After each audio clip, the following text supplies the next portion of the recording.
قرآن سے تو صحیح حدیث سے پیش کرو, حدیث صحیح ہے کہتے ہیں کہ کرو, اگر صحیح حدیث سے ملتا ہے, قرآن سے ملتا ہے تو صحیح ہے.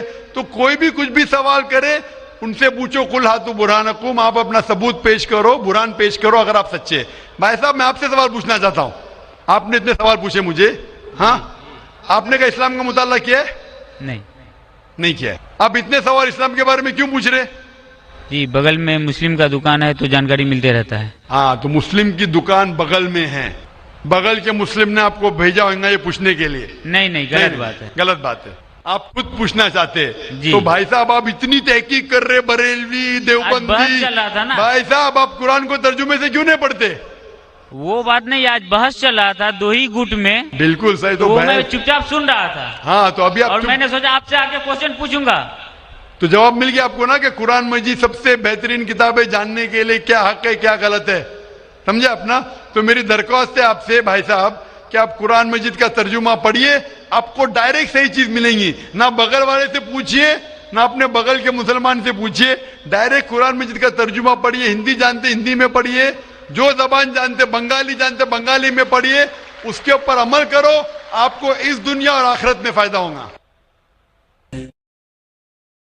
حضرات, سب سے پہلے میں آپ کو آداب عرض کرنا چاہوں گا, اور کشن گنج کی دھرتی پہ آپ جو پدھارے ہیں, تشریف لائے ہیں, اس کے لیے میں آپ کو تہہ دل سے دھنیہ واد دینا چاہتا ہوں. میرا نام جتیندر ہے اور میں پیس ٹی وی برابر دیکھتا ہوں اور برابر آپ کی تقریر میں نے سنی ہے, لیکن سوال کرنے کا آج موقع مجھے ملا ہے. مجھے تو یوں لگ رہا تھا کہ ان سوالوں کے جلجلے میں کہیں اپنا اصلی سوال نہ بھول جاؤں, مگر خدا کا شکر ہے مجھے اپنا سوال یاد ہے اور بخوبی یاد ہے. میں آپ سے گزارش کروں گا, آپ نے ابھی کئی باتوں میں ہندو اور مسلمان کو ایک کرنے کی کوشش کی, میں اسے بہت اچھی بات کہوں گا, بہت آپ نے, میں سراہوں گا اس بات کو. لیکن میرا ایک سوال ہے, ذہنی سوال ہے یہ کہ ہمارے, میں جین ہوں ویسے, broadly we are Hindu, so there is a question کہ ہم ہندوؤں میں کسی کو پریشان کرنا یا کسی کی ہتیا کرنا میں غلط کہا گیا ہے.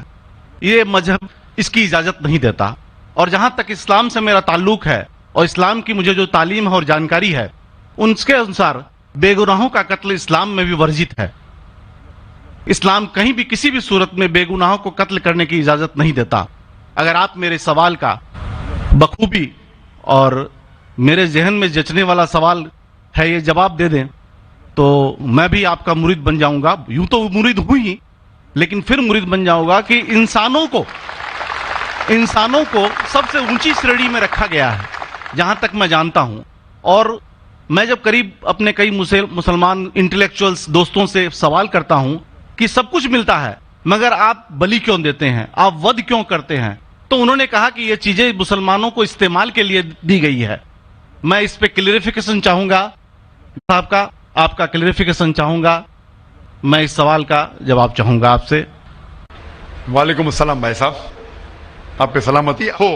بس میں سوال کیا ہے کہ وہ پیس ٹی وی ماشاءاللہ کافی وقت سے دیکھ رہے, اور وہ کہتے ہیں کہ ہر مذہب میں کہا گیا ہے کہ قتل کرنا, انسان کی جان لینا غلط ہے, حرام ہے. ہندو مذہب میں کہا گیا ہے اور اسلام میں بھی جیسے ان کی جانکاری صحیح ہے کہ بے گناہ کا قتل کرنا حرام ہے. یہ پوچھتے ہیں کہ بلی کہاں تک صحیح ہے. بلی کا مطلب میں آپ سے پوچھنا چاہتا ہوں کہ آپ یہ پوچھنا چاہتے, مطلب جیسے ہم لوگ قربانی کے ٹائم میں, میرا یہی سوال ہے, ذاتی سوال یہی ہے میرا. اگر اس سوال کا جواب دیں گے تو میں تو آپ کا مرید ہوں, لیکن پھر سے اور پکا مرید بن جاؤں گا. بھائی صاحب نے کہا کہ آپ لوگ قربانی کیوں دیتے ہیں, اور یہ قربانی کا جو سوال ہے کہ ہم عید الاضحیٰ بقرعید میں قربانی کیوں دیتے. قرآن مجید میں اللہ تعالیٰ فرماتے ہیں سورہ حج میں سورہ نمبر 22 میں کہ نہ ہی گوشت نہ ہی خون اللہ کو جاتا ہے. اللہ کو نہ خون کی ضرورت نہ گوشت کی ضرورت. یہ قربانی کے وقت اللہ کو خون نہیں جاتا نہ گوشت جاتا ہے, لیکن تقویٰ, آپ کی پائٹی, آپ کی پرہیزگاری اللہ کو پسند ہے. آپ اگر دیکھیں گے کہ عید الاضحیٰ کے بارے میں کیوں ہم قربانی کرتے, اور واقعہ جانیں گے ابراہیم علیہ السلام کا کہ ابراہیم علیہ السلام کو اللہ سبحانہ و تعالیٰ نے, اس وقت بت پرستی بہت عام تھی, اور قربانی